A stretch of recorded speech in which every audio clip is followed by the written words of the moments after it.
La lutte pour la restauration de l'état de droit, menée par le parti Malagasy Miaramyang avec le collectif des candidats se poursuivent. Selon le président national du parti MMM, le parti a célébré aujourd'hui sa rentrée politique. Le taux d'inflation dans le pays en 2023 s'est élevé à environ 10% selon l'Institut national de la statistique ANSSI. Une politique pour stabiliser l'inflation de la part des dirigeants est attendue. Dans l'actualité internationale, largement réélu en décembre dernier, le président de la République du Congo prête serment samedi pour un second mandat. Plusieurs dizaines de milliers de personnes et près d'une vingtaine de chefs d'État sont attendus par les autorités.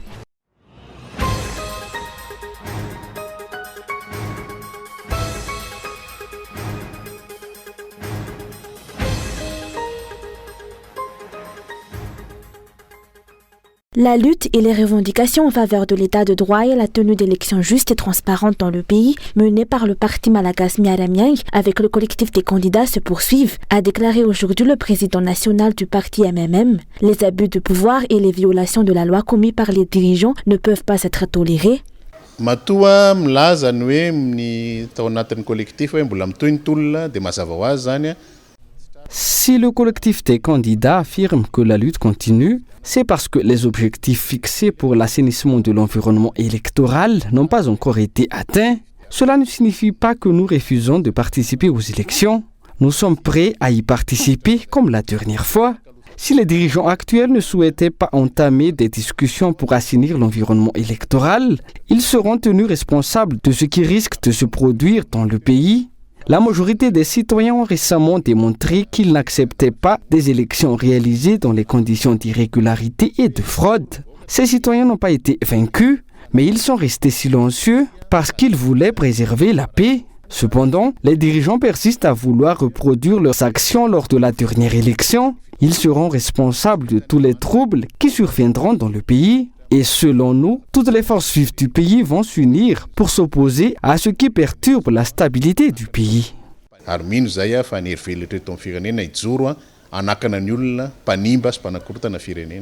Selon les explications, le parti MMM et le collectif des candidats n'assisteront pas passivement à la destruction et au pillage du pays. Ils assumeront leurs responsabilités respectives conformément à la loi et au statut d'un pays démocratique. Aujourd'hui, la rentrée politique du parti MMM a été célébrée au siège du parti à Ankiran. Lors de cette occasion, un bilan des réalisations du parti au cours de l'année 2023 a été présenté. L'année 2023 a été couronnée de succès pour le parti MMM, le collectif des candidats et la majorité des citoyens, a souligné le président du parti MMM lors de la célébration.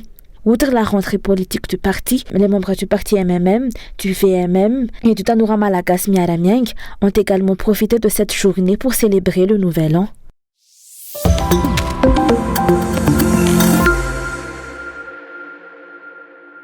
L'inauguration du centre de santé Mamidjaena 1, situé à Saboutnamen, a eu lieu aujourd'hui, initiée par le parti MMM ou Malagasy Miaramyang sous la direction du président national Adouandjianen Arvelo.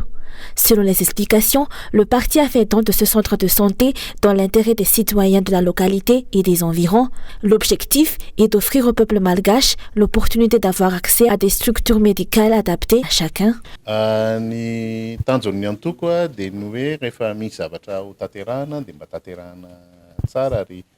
Le but du parti est de réaliser des impacts positifs dans la société. Au sein du parti, l'accent est mis sur le leadership et l'assistance envers les compatriotes. Cette réalisation n'aura été possible en premier lieu sans nos partenaires. De nombreuses personnes veulent apporter leur aide à Madagascar, notamment celles venant d'Andilambato, mais parfois cela ne se concrétise pas ou elles se sentent trompées. Nous cherchons à changer cette perception de Madagascar en démontrant qu'il y a encore des malgaches fiables et capables de mener à bien des projets avec lesquels on peut collaborer.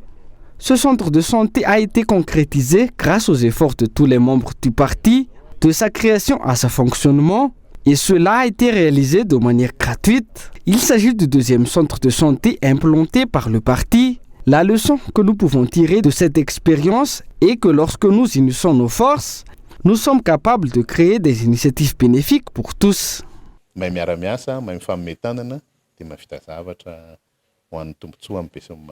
Le maire de la commune de Mananjin a souligné que l'un des défis auxquels les Malgaches sont confrontés aujourd'hui concerne l'accès aux traitements médicaux adaptés à leurs besoins.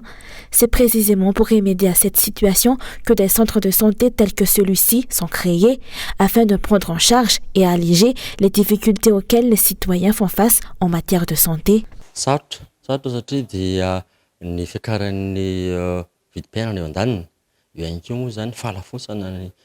L'accès aux soins est difficile pour les Malgaches en raison du coût de la vie et des tarifs élevés des soins médicaux. De ce fait, de nombreux citoyens se tournent vers l'automédication. C'est pourquoi ce centre de santé a été créé à Saputsnamien, dans le but d'offrir aux citoyens un lieu où ils peuvent recevoir des soins à un prix très abordable. Les services du centre ne sont pas gratuits, mais ils sont proposés à des tarifs très bas, accessibles à tous, et ce n'est pas dans le but de s'enrichir, mais plutôt de maintenir le fonctionnement du centre.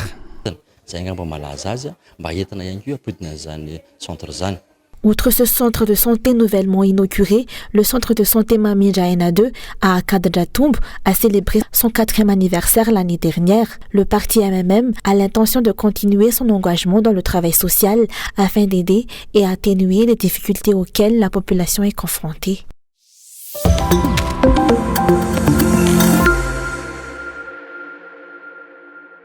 Le taux d'inflation dans le pays en 2023 s'est élevé à environ 10% selon l'Institut national de la statistique ANUSI.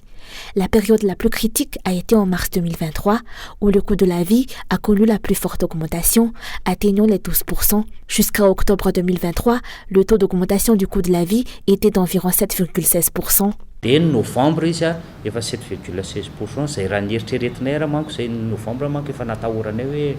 En novembre, le taux d'inflation était de 7,16%. Nous craignons que la situation puisse empirer en décembre, mais cela a quelque peu ralenti. Même si nous n'avons pas encore les chiffres exacts pour décembre, il est normal de constater une augmentation des prix pendant la période des fêtes. Selon nos estimations, le taux d'inflation de l'année dernière ne dépassera pas les 10%, se situant probablement entre 9 et 10%. Nous sommes optimistes quant au retour à la normale de la situation cette année. Selon les explications, à chaque début d'année, comme c'est le cas actuellement, une augmentation des prix des produits a tendance à survenir. Une hausse que la majorité des ménages malgaches ne pourront plus supporter, en particulier si l'on considère seulement le prix du riz qui s'élève à présent à 950 ariars le gobelet. Le taux d'inflation à Madagascar a augmenté d'environ 2% en 2023 par rapport aux années précédentes où le taux se situait aux alentours de 7% à 8% par an.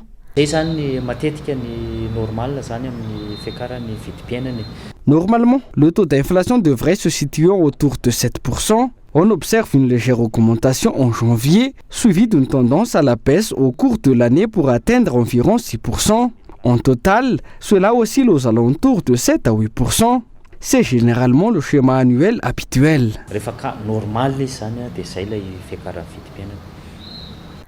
Rappelons que l'an dernier, le prix du riz à Madagascar a connu une augmentation de 28%, tandis que le prix du sucre a augmenté de 37%, atteignant ainsi 5 500 ariars le kilo. Une politique visant à maîtriser le coût de la vie à Madagascar est toujours attendue, d'autant plus que le ministre compétent est resté le même qu'auparavant. Jusqu'à présent, le coût de la vie n'a cessé d'augmenter.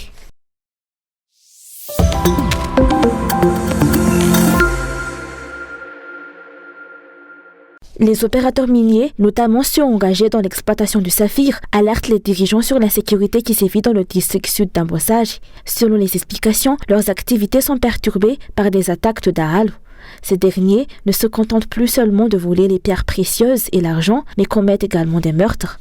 Les opérateurs miniers ont souligné que les dirigeants connaissent depuis longtemps les points à considérer pour améliorer les réalités du secteur de l'exploitation minière. En tête de liste figure la stabilité et la sécurité dans le pays, une situation qui n'avait pas été observée au cours des 10 dernières années. Outre la révision du code minier qui a été effectuée, les opérateurs miniers d'Ambossage ont souligné qu'il est temps de prendre en considération tous ces aspects. Cela permettrait aux acteurs, en particulier les petits entrepreneurs, de travailler sereinement et de récolter les fruits de l'exploitation des richesses minières, ce qui contribuerait également aux intérêts du pays.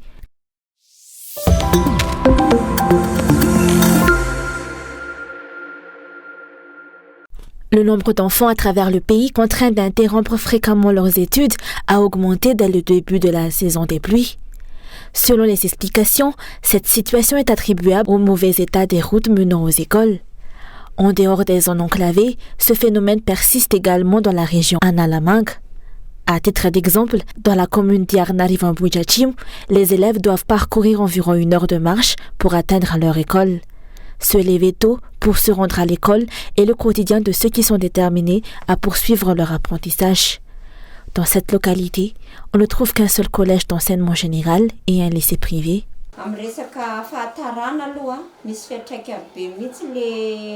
Les fortes pluies de cette saison ont un impact significatif sur l'assiduité des élèves. Certains d'entre eux habitent loin et doivent emprunter des chemins de terre en très mauvais état. Si le début de cours est fixé à 7 heures, il n'est pas rare que certains élèves n'arrivent que vers 7h30 ou même 7h45 en raison des difficultés de la route. Certains ne parviennent même pas à se rendre en classe en raison des conditions de la route. Ceux qui parviennent à l'école sont souvent fatigués et manquent de concentration car ils doivent commencer leur trajet dès 5h30 pour arriver à l'heure. Ils se lèvent plus tôt, ce qui entraîne une fatigue en classe. Bien qu'ils écoutent les explications des enseignants, leur esprit n'est pas pleinement engagé. Pour les élèves en classe d'examen, un cours de renforcement a été mis en place le samedi de 7h à 8h, du lundi au vendredi, dirigé par le directeur, surtout pour les classes de 3e.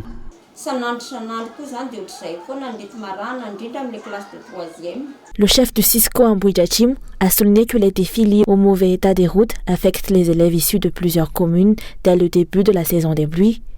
Malgré cela, aucune solution stricte n'a été mise en place par les autorités compétentes.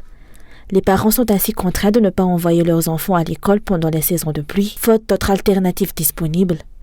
Le Cisco en Mbujachim est toujours compris dans la direction régionale de l'éducation nationale à Analamang.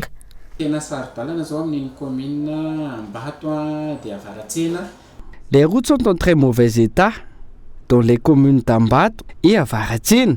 Les élèves ont reçu le consigne de ne pas venir en classe lorsque les eaux montent et doivent attendre les instructions des autorités compétentes telles que les délégués de l'arrondissement, le maire, le chef-SAP et les directeurs des écoles.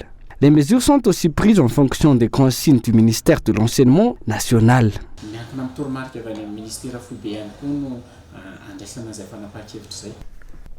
Outre la rénovation des routes, le maire d'Yarnariv a souligné que l'implantation d'écoles dans chaque localité est l'une des solutions nécessaires.